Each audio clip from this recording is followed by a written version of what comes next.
Veja, lá em Gênesis capítulo 2, nós temos o homem criado, e é dito que havia duas árvores principais no jardim. Pense comigo essa primeira proposição. Uma dessas árvores era a árvore do conhecimento do bem e do mal.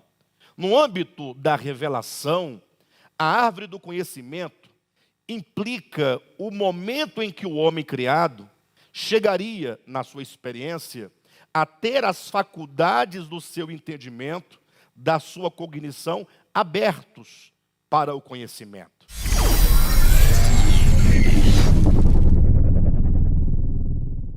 Por isso que é a árvore da ciência do bem e do mal. Então, nesse sentido, até esse primeiro ponto, podemos afirmar que fatalmente o homem chegaria a ter as suas faculdades abertas para o conhecimento do bem e do mal, do certo e do errado, da luz e das trevas. Até porque, pela própria natureza da criação do homem, Deus criou o homem para ser um ser inteligente. Deus não cria o homem para ser um ser como as demais criaturas que ele criou, infra-humanas, sem discernimento, sem entendimento. Então entenda que a árvore do conhecimento é o momento de transição do homem do estágio de inconsciência para o estágio da consciência de si mesmo, da consciência do mundo, da consciência de Deus. Essa é a primeira proposição. Surge agora uma segunda proposição.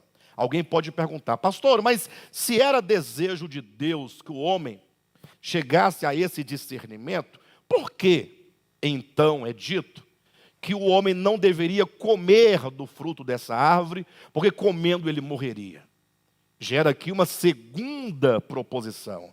Veja que o comer da árvore do conhecimento, esse verbo comer, lá do hebraico, hakar, significa viver por meio de.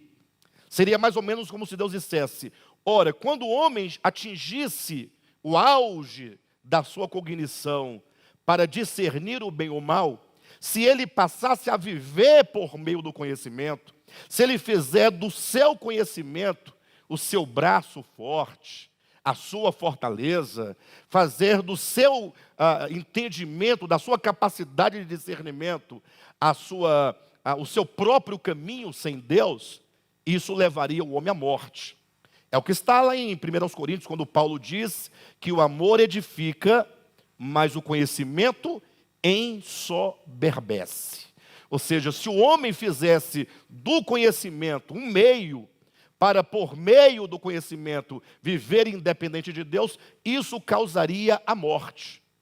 Por isso é que a serpente, preste atenção, lá daquele diálogo com a mulher, ela diz assim, olha, você deve comer desse fruto, porque comendo, fazendo do conhecimento a sua força, o seu caminho, a sua independência, ele diz, você será como Deus.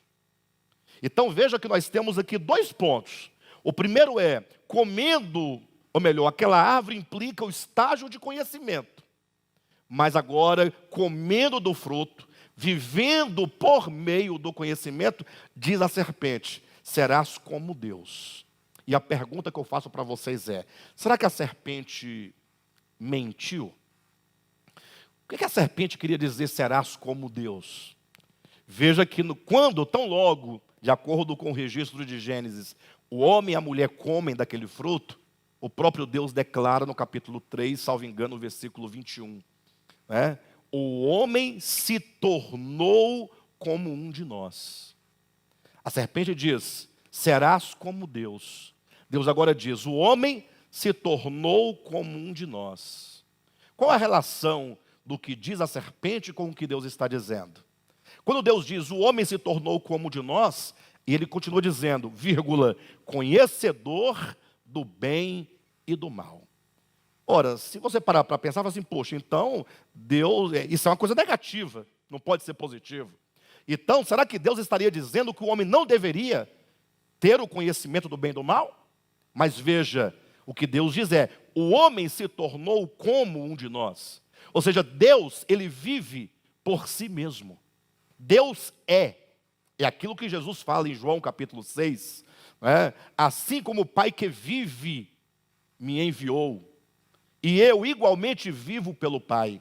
Tratando-se de Deus, ele diz: o Pai vive, o Pai é. O Pai não é dependente de absolutamente nada e de ninguém, porque Ele é a própria vida absoluta. Quando Deus diz lá em Gênesis, o homem se tornou como um de nós, Ele quis dizer, o homem, porque conheceu, porque teve as suas faculdades abertas para o conhecimento, o homem agora se colocou na sua existência para viver por si mesmo, como Deus vive por si, porque Deus é. A diferença é que Deus vive por si porque Ele é. E o homem não pode viver por si porque o homem não é. Só que o homem se tornou como Deus. O homem se fez como Deus. O homem, iludido por causa do seu conhecimento, ele agora se colocou em paridade com o divino. Ou seja, Deus é absoluto. E porque Ele é, então somente Deus pode definir de fato o que é o bem e o que é o mal.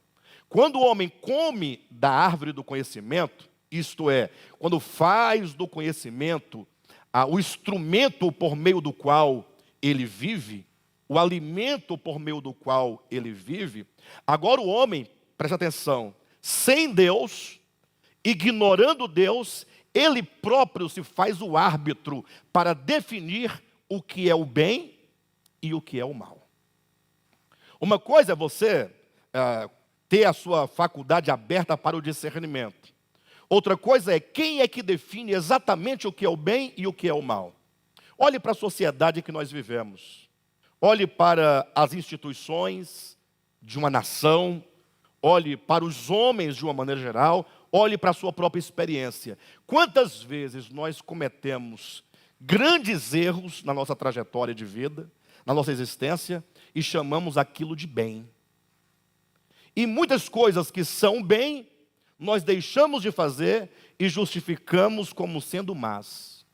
Ou seja, quando o homem, ele ignora a luz de Deus no seu espírito humano, iluminando o seu entendimento, para que o homem tenha de fato discernimento do bem e do mal, conforme Deus, quando o homem ignora essa luz divina, ele vive obscurecido no seu entendimento.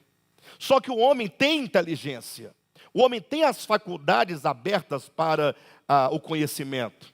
Só que é um conhecimento e é uma inteligência que, assim como a lamparina, que tem uma parte de baixo onde tem um azeite, que vai produzir a luz aqui na parte de cima, o homem deveria ou deve ter as suas faculdades, inteligência, consciência, coração, iluminadas ou iluminados pelo Logos divino, que é a suprema razão. Então, o homem, presta atenção, o homem, quando ele se ilude, comendo da árvore do conhecimento, fazendo do conhecimento a sua força, ele simplesmente decide viver por si mesmo, ele ignora a Deus na sua existência, ele ignora a Deus enquanto luz dentro do homem, porque Deus é luz, e essa luz, ela brilha e resplandece no espírito humano. Quando o homem, portanto, ignora essa luz, então ele vive nas trevas do seu entendimento. Ele vive nas trevas da sua cognição sem Deus. Ele tem o discernimento, porque ele tem a capacidade de discernir, mas Deus nunca desejou que o homem vivesse por meio do conhecimento somente. O homem tem o conhecimento, mas esse conhecimento deve ser iluminado, deve ser guiado pela luz divina no espírito humano.